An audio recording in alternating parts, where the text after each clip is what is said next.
Hello everyone, this is Sumit Kumar and in this video I'm going to talk about अब जो ये PhD exams या PhD interviews के जो अब एग्ज़ाम्स कंडक्ट होने वाले हैं आपके नवंबर सेशन में, नवंबर या दिसंबर के आसपास बहुत सारे हैं, बहुत सारे आईआईटीज़ हैं, आईसर्स हैं, नाइसर्स हैं। ओके, तो जो बच्चे पिछले जून में नहीं कर पाए, बहुत सारे ऐसे आप लोगों में से बच्चे हैं जो पिछले बार जून का एग्ज़ाम नहीं दे पाए, उन सारे बच्चों का भी संख्या बहुत अच्छा खासा है। और इसमें से बहुत सारे बच्चों का संख्या ऐसा है जिनका जेआरएफ में भी रैंक बहुत अच्छा है, नेट में भी रैंक बहुत अच्छा है, जो मेरे से जुड़ रहे हैं, जो मेरे से बातचीत कर रहे हैं, और वो बहुत ही फ्रस्ट्रेटेड भी हो गए ये सारी चीज़ों को लेके, क्योंकि वो उनसे जब बातचीत होती है और वो जब ये सारी चीज़ें बताते हैं कि जिनको उन्होंने हेल्प किया था उनका सिलेक्शन हो रहा है, और जब वो खुद उस एग्ज़ाम से फ़ेल हो रहे हैं और उनके साथ के दोस्त जिनको उन्होंने जम के पढ़ाया था या हेल्प किया था, कभी किसी ने डाउट पूछा होगा, आपने उसको सपोर्ट किया, वैसे बच्चों का सिलेक्शन हो रहा है। तो ओवर द टाइम क्या होता है कि आदमी मतलब थोड़ा सा डीमोटिवेटेड हो जाता है, राइट। तो बहुत सारे बच्चे जो इस टाइप के डीमोटिवेटेड हैं, है ना, डीमोटिवेटेड हैं, या कुछ उनका पर्सनली बहुत कुछ मैथमेटिक्स से लेके नाखुश नज़र आ रहे हैं, या उनको लग रहा है कि अब मैथमेटिक्स छोड़ देना चाहिए, तब तो उनके लिए वीडियो एकदम अमृतवान की तरह है, ब्रह्मास्त्र की तरह है। मैं उनको बता देता हूँ कि यार, पहला चीज़ जो अधिकांशतः लोगों से जो मैंने बातचीत करी है, जो बच्चे भी जुड़ रहे हैं, जो कहीं दूसरे जगह पढ़ रहे थे, पढ़ाई कर रहे थे, लगभग बच्चों का जो ये ड्रीम रहता है वो एक साथ एक काम को ने ध्यान रख के 10-10 चीज़ों में भी इन्वॉल्व रहते हैं। कुछ बच्चे जनरल कंपटीशन भी दे रहे हैं, कुछ बच्चे ये भी दे रहे हैं, कुछ बच्चे ये भी दे रहे हैं, तो फोकस उनका डाइवर्ट हो रहा है। और जिन बच्चों के पास कोई चॉइस ही नहीं है, कोई चॉइस नहीं है, देयर इज़ नो चॉइस, एकदम एक ही चॉइस है मैथमेटिक्स, कि भैया यही करना है, यही है, इसके सिवा और कुछ नहीं है, तो फिर वो बच्चे बहुत अच्छा कर रहे हैं, बहुत ही अच्छा कर रहे हैं। तो यहाँ पे मैं एक चीज़ आपको ये बताना चाहूँगा कि ये सारी चीज़ें जो हैं वो होती रहेंगी, करेक्ट, लेकिन जो आपका एक मैथमेटिक्स के प्रति जो इंटरव्यू आपका नहीं हो पाया, सिलेक्शन नहीं हो पाया किसी रीज़न से, जिस भी रीज़न से आपका नहीं हो पाया सिलेक्शन, या अनदर वे आइट से कि बहुत मेहनत आपने किया, इंटरव्यू भी आपका बहुत अच्छा गया, लेकिन फिर भी आपका सिलेक्शन नहीं हुआ, ऐसे भी बहुत बच्चों का संख्या बहुत ज़्यादा हो रहा है, बहुत ही ज़्यादा हो रहा है। रीज़न क्या है इसके पीछे? आपको लगता है कि आपका इंटरव्यू बहुत अच्छा गया, आपको ये लग रहा है, लेकिन हो सकता है उनके हिसाब से आप देखोगे तो इंटरव्यू नहीं अच्छा गया।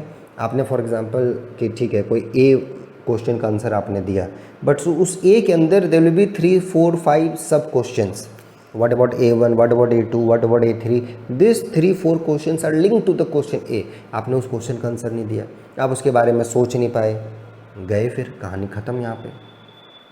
तो उन्होंने जो पहले आपसे क्वेश्चन पूछा वो आंसर आपने अच्छा दिया, बहुत अच्छी बात है, लेकिन बाकी क्वेश्चंस के तो आंसर आपने अच्छे नहीं दिए, जो क्वेश्चन आपको नहीं आते थे।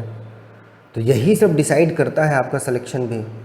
मतलब ये एक रीज़न होता है, ये नहीं बोला कि यही रीज़न है। और जितने भी बच्चे जो अभी जुड़ रहे हैं, जो पिछले सेशन में नहीं जुड़ पाए थे मेरे साथ, उनका यही रीज़न रहा है। बहुत सारे, मतलब एक दो तो हैं कि जिनका इस बार एनबेचम भी हुआ है, वो भी खुद उनका ऐसा ही कुछ हाल है। बहुत अच्छा रैंक है जेआरएफ में, गेट में भी, स्टिल नॉट सेलेक्टेड। और यहाँ से कुछ ऐसे मेरे बच्चे थे जिनका गेट में किसी का रैंक 230 है, 300 रैंक है गेट में, वो आईआईटी में आज अच्छे आईआईटी में पीएचडी में सिलेक्शन उनका हो गया है। तो ऐसा नहीं कि वो बहुत ही आउटस्टैंडिंग काम किए हैं, ऐसा बिल्कुल नहीं है, बट उन्होंने जो किया है वो समझा है। मैथमेटिक्स उनको जो पढ़ाया गया है वो चीज़ों को उसने समझा है, उसके आगे पीछे वो सोच समझ पा रहे हैं। दूसरे में क्या होता है, समझदारी में ही प्रॉब्लम आ रही है। उनका खुद का सपना ही नहीं है, वो दूसरों के सपने को पूरा कर रहे हैं। हाँ सर, पापा जी कह रहे थे कि पीएचडी कर लेना चाहिए, अच्छी बात है। तो मैं बोलता हूँ यार, पापा जी बोल रहे हैं, आपका सपना क्या है? देखेंगे सर, मेरा सपना तो था कि बैंक में भी कहीं सेटल हो जाएंगे, चलेगा, या तो यूपीएससी कर लेंगे, वो भी चलेगा। अब बोले, जब आपका अपना ही सपना नहीं है तो पीएचडी में भी जाओगे तो भैया सुसाइड कर लोगे फिर, राइट। तो इसलिए चीज़ें आपका खुद क्लियर नहीं है, आपने खुद चीज़ों को थोड़ा सा मेस बना दिया है। 10-12 चीज़ें आप एक साथ कर रहे हो, एक साथ, तो कहाँ से किसी एक पार्टिकुलर चीज़ पे आप फोकस करोगे।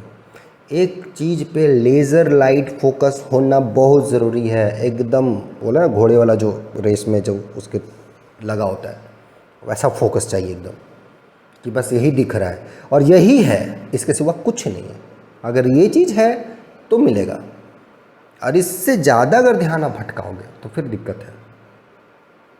ड्रीम अपना होना चाहिए यार, सपना अपना होना चाहिए। ठीक है, कुछ हद तक माँ बाप के भी कुछ आपके प्रति सपने होते हैं, अच्छी चीज़ें होती हैं, वो गलत नहीं है, लेकिन जब पढ़ाई की बातचीत होती है, आपको कुछ लग रहा है कि हाँ मैं इस एरिया में बहुत अच्छा कर सकता हूँ, आगे बढ़ना चाहिए। और रिसर्च ऐसा चीज़ है ना, मैथमेटिक्स में पीएचडी ऐसा चीज़ है ना, जो केवल आप ही को करना है, आप ही करना, कोई नहीं करेगा आपके लिए। सोचना आप ही को है।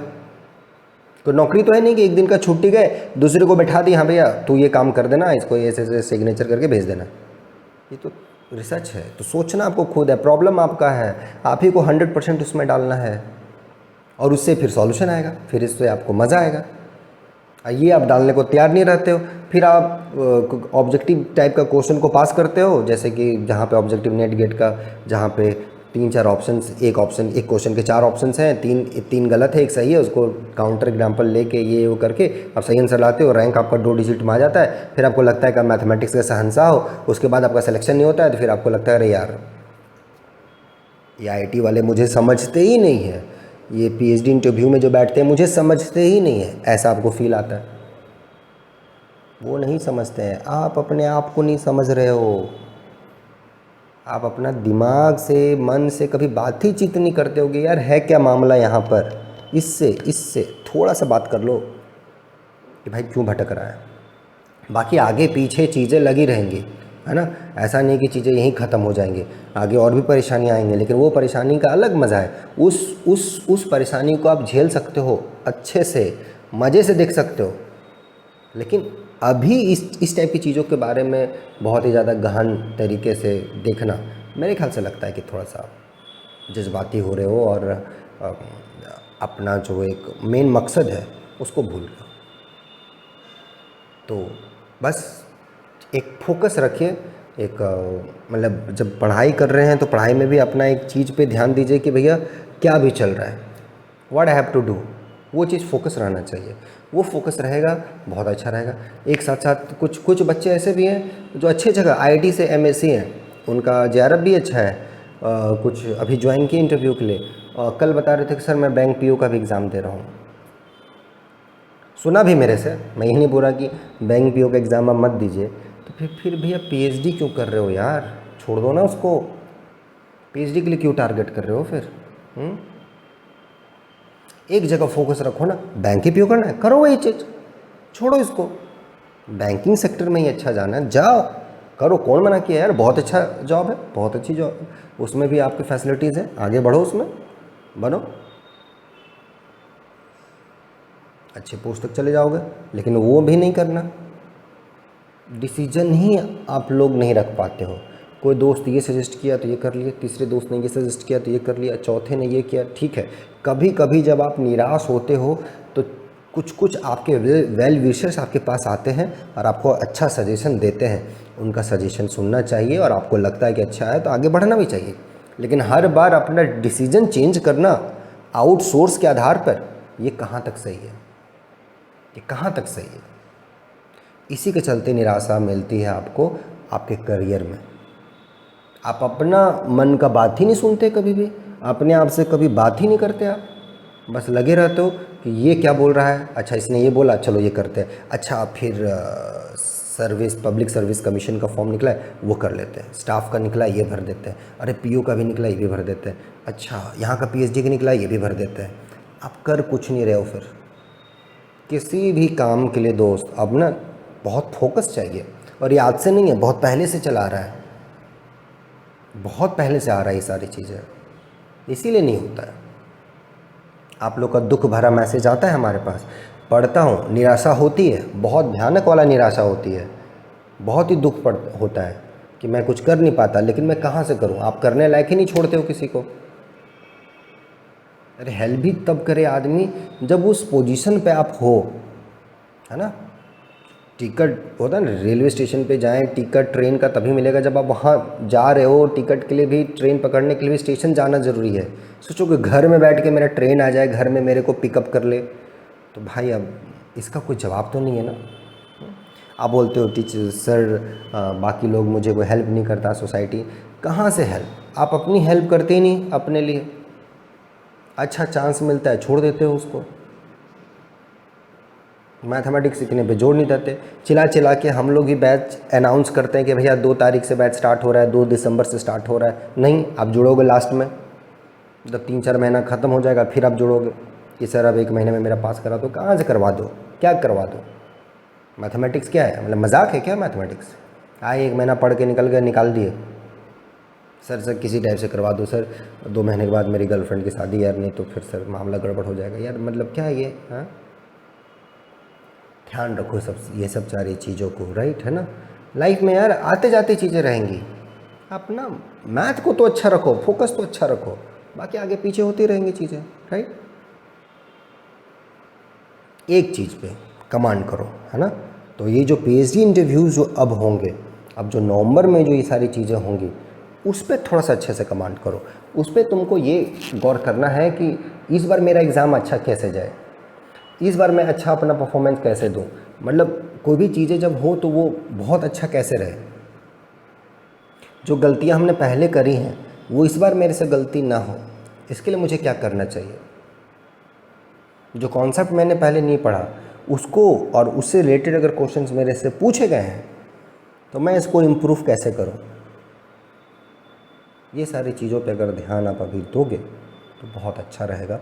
बहुत ही अच्छे चांसेस हैं आपके कि अच्छी जगह आपका होगा। बाकी जो है सो है, आप अपना ध्यान रखो, है ना। ये सब थोड़ा बहुत फेलियरिटी पे हिम्मत मत हारा करो चीज़ों को लेके। कभी कभी बातचीत होता है आप लोगों से, जो अननोन बच्चे होते हैं, जो मेरे स्टूडेंट्स नहीं होते, कि सर बहुत डिप्रेस फील कर रहा हूँ, सिलेक्शन नहीं हुआ मेरा पीएचडी में। होना चाहिए,